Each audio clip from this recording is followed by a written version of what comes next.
All right. In the last video, we made the bridge match the background, right? Though there are some things that still need to be worked on. But just in general, we brought,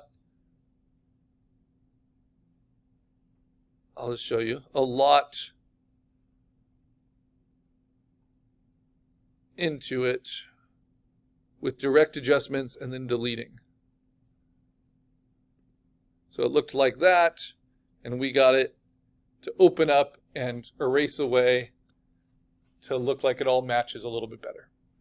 And there's still little fine things like the people and stuff that we'll work on. Okay, next we're going to move forward, and we get this kind of orangey red mountain. And we're going to do the same thing. Levels first under image adjustments. And I'm going to play with the midtones, and I can decide, do I want them to go darker or do I want them to go brighter? I just want them to go slightly brighter. Maybe not that much.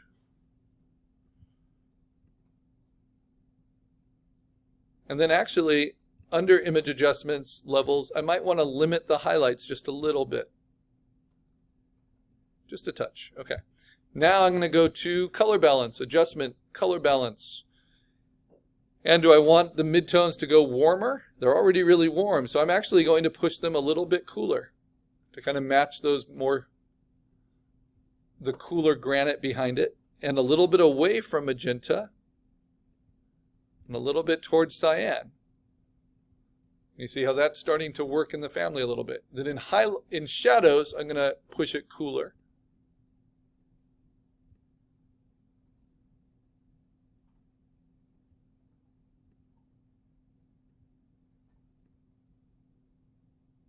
And a little bit more towards magenta. And then in highlights, let's see if we can get away with pushing it a little bit warmer. Just a touch. Though it's very red already. Yeah, so just a little bit in the yellows. Okay, then we can always see, do we like that? That's where it was. This is what it is now. Yeah, that's starting to blend a little bit better. This also might be a good time to extend it a little bit. So I'm going to do Option-Command-T. And instead of just scaling it, because I want it to connect with the bridge, I'm going to warp it so I can isolate this edge and just pull that further.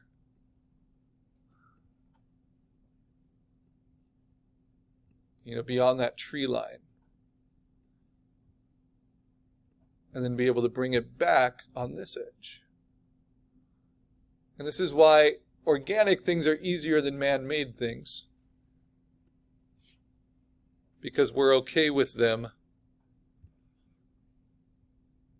changing a little bit. All right. Whereas if it was a skyscraper, it wouldn't work to make it stretched out in certain areas. Okay, the next one is going to be color, hue, saturation. And we're going to play with the hue slider. So if anything, it's going to go a little bit to the left. And then the saturation, do I want it more intense or less intense? Maybe a tiny bit less intense.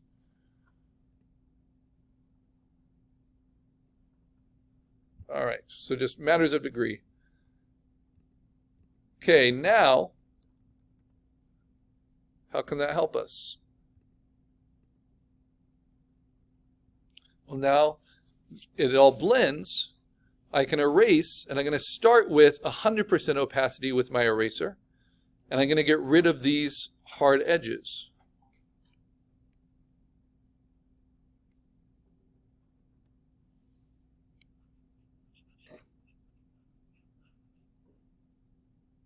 I'm on the wrong layer.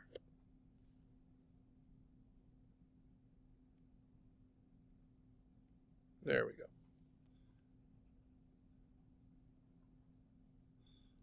Well, that hard edge is actually kind of helpful because that's stone. So I'll leave that hard edge, but I'm going to start to softly blend away from this hard edge.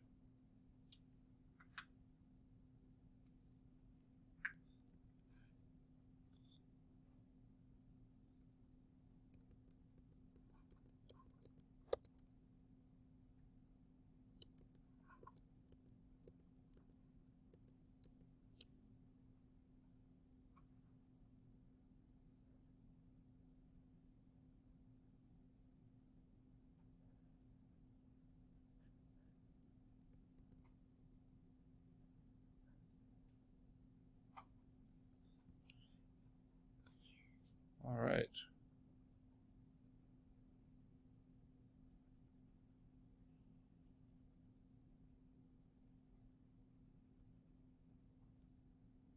And now I'm going to switch to a lower opacity because I've gotten rid of that hard edge. Not to a lower opacity and keep this soft, large brush for the eraser. And now I can start transitioning them and blending these edges. Now, if I'm worried about losing the cliff edge, I can always use my magic wand with contiguous, hold down Shift, add to the selection to mask in what I want to erase, which is this stuff above the tree line.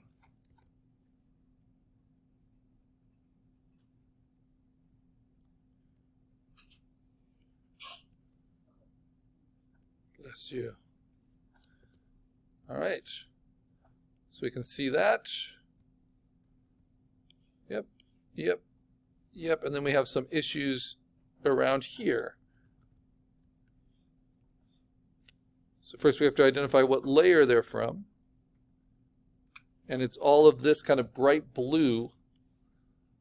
So now I'm going to use the magic wand. I'm going to use 32, but I'm going to uncheck contiguous. So I can select, let's get in the right layer, select all these little gaps, right, that are there. Those gaps should also exist in the bridge. Oh no, the bridge was on another layer. Never mind. So now I can take my eraser and it will just erase in those gaps. And there might be little debris I miss. It's okay, we're not going for absolute perfection here. And then you'll notice that though the mountaintop looks good, that kind of bluish tint is something I might select with my lasso. Just this whole range here.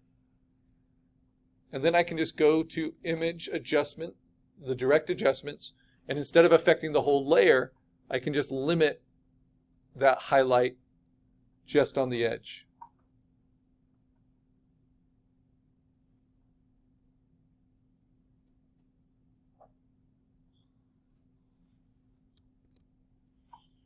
See, and that will be a lot more effective. And I can also play with color, not to the whole layer, but to the thing I've selected with my lasso. So color balance, I'm going to push this warmer because it got pretty cool along with the rest of the mountain.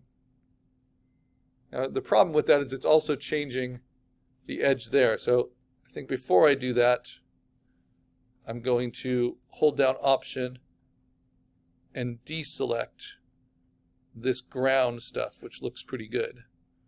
So I'm just working with these trees. So I'm using Option to subtract from my selection. Okay, now image adjustment. And I'm being pretty picky with tiny little aspects, but just to show you how it all works. So I can go to the highlights and I can warm them up.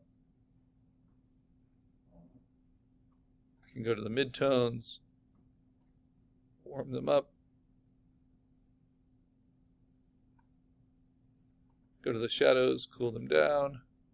But ultimately, when I go to hue saturation, my final of the three adjustments, I can just make them a little less bold. So doing that makes them look more believable, whereas before I did those levels, those direct adjustments, the color balance looked like that.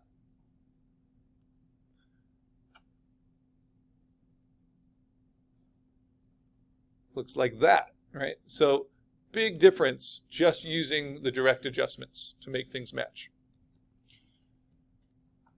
And then the layer behind it gives me this kind of ridge. This is the beauty of organic stuff.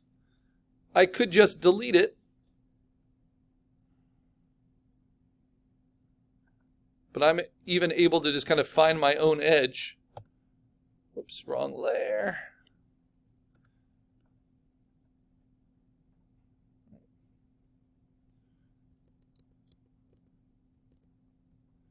So I'm going to go ahead and just draw what I think that edge should be, kind of a mountain cliffside.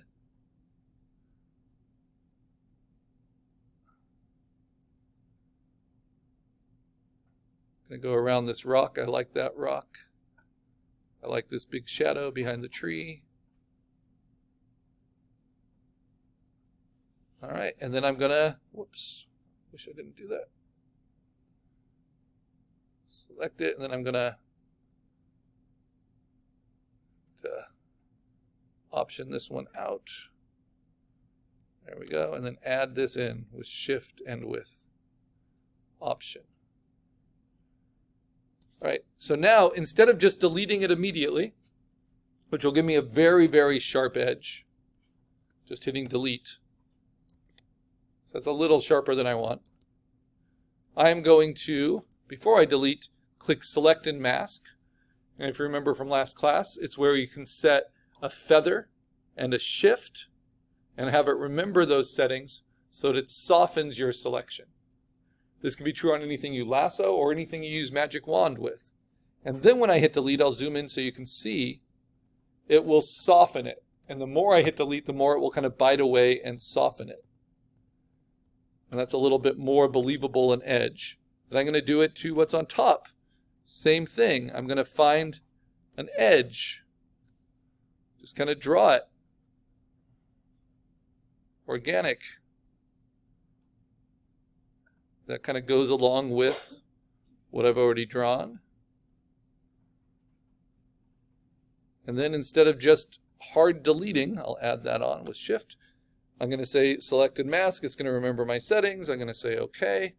And then I'm going to delete it away in steps. Delete, delete, delete. And that's softening that edge as I delete. When you get close enough, it'll show you the actual pixels on a raster program. And then Command D to deselect. And then you can see how they layer up on top of each other. And I've just created my own cliffside. I can go behind it, and I can add that in. Hey, Comfort. Good to see you. All right, so we had you set up, I believe, on that computer right behind Jocelyn. Okay. And I'll come in just a bit. Try to get logged into the class using the Chrome browser. So same thing, I'm going to select here. I'm now subtracting from this layer behind it. And I'm going to hit Select and Mask. OK. And then feather that so it's not super sharp.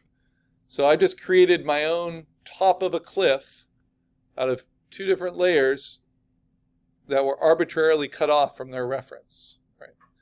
And I created my own edge. And I'm going to have to do that on this side as well.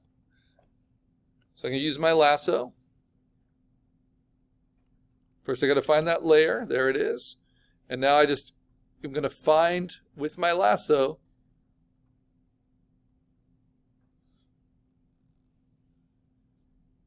cutting off the top of the rock, but instead of just deleting with a really sharp edge, I'm going to select and mask, let it soften, and then delete, delete, delete, delete, delete away until it's a shape that I think is a little bit more believable. All right.